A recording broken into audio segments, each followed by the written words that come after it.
అందరికీ నమస్కారం. బెంగాల్లో బీజేపీ గెలుపును తృణమూల్ కాంగ్రెస్ అసలు జీర్ణించుకోలేకపోతుంది. ఏమాత్రం అంగీకరించడానికి సిద్ధంగా లేదు. ఓడిపోయిన రోజు మమతా బెనర్జీ ప్రెస్ మీట్ పెట్టి, నేను ఓడిపోలేదు, నా గెలుపుని బీజేపీ చోరీ చేసింది, నేను నా ముఖ్యమంత్రి పదవికి రాజీనామా చేయను అని ప్రకటించారు. ఇది ఈ దేశ చరిత్రలో మొట్టమొదటిసారి అలా చెప్పడం.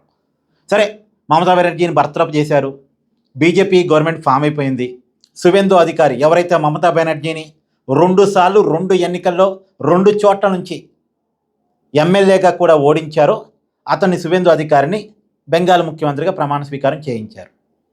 అయినా సరే తృణమూల్ కాంగ్రెస్ తన రగడిని ఆపటం లేదు. ఇప్పుడు అక్కడ చీఫ్ ఎలక్షన్ కమిషనర్గా పనిచేసిన అతన్ని చీఫ్ సెక్రటరీగా నియమించుకుంది కొత్తగా ఏర్పడ్డ బీజేపీ ప్రభుత్వం. చూసారా ఎలక్షన్ కమిషనర్ని చీఫ్ సెక్రటరీ చేశారు అంటే ఆ ఎలక్షన్ కమిషనర్ బీజేపీకి ఉపయోగపడ్డాడు కాబట్టి అతను చీఫ్ సెక్రటరీ పోస్టింగ్ ఇచ్చారు. అంటే ఎలక్షన్ కమిషన్ ద్వారా బీజేపీ గెలిచింది అన్నదాన్ని తృణమూల్ కాంగ్రెస్ స్టార్ట్ చేసింది.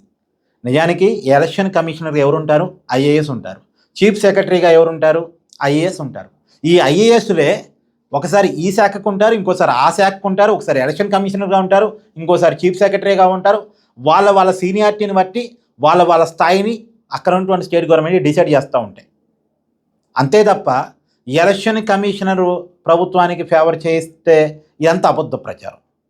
అటు అనుకుంటే చాలామంది ఎలక్షన్ కమిషనర్ చీఫ్ సెక్రటరీగా పనిచేశారు, చాలామంది చీఫ్ సెక్రటరీ తర్వాత ఎలక్షన్ కమిషనర్ అయ్యారు. ఇది కామన్గా జరిగేటువంటి ప్రక్రియ. ఎందుకంటే ఇప్పుడు హెచ్ఓడీలుగా ఐఏఎస్లే ఉంటారు, కార్యదర్శులుగా ముఖ్య కార్యదర్శులుగా ఐఏఎస్లు ఉంటారు.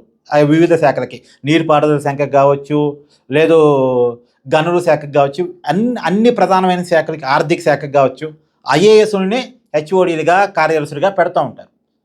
తర్వాత వాళ్ళ సీనియారిటీని బట్టి ఒకళ్ళు చీఫ్ సెక్రటరీగా అవుతారు, ఇంకొకరు ఎలక్షన్ కమిషనర్ అవుతారు.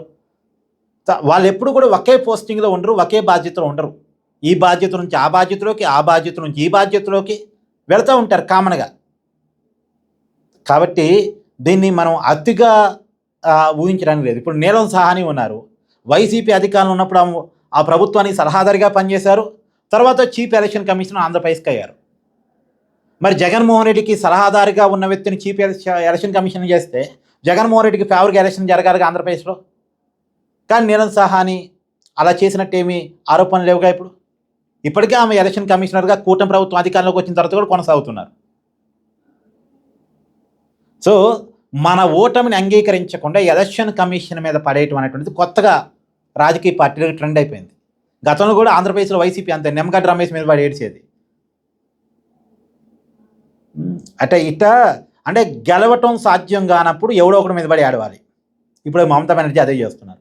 మీరేమనుకున్నారు కూడా కామెంట్ చేయండి. Thank you.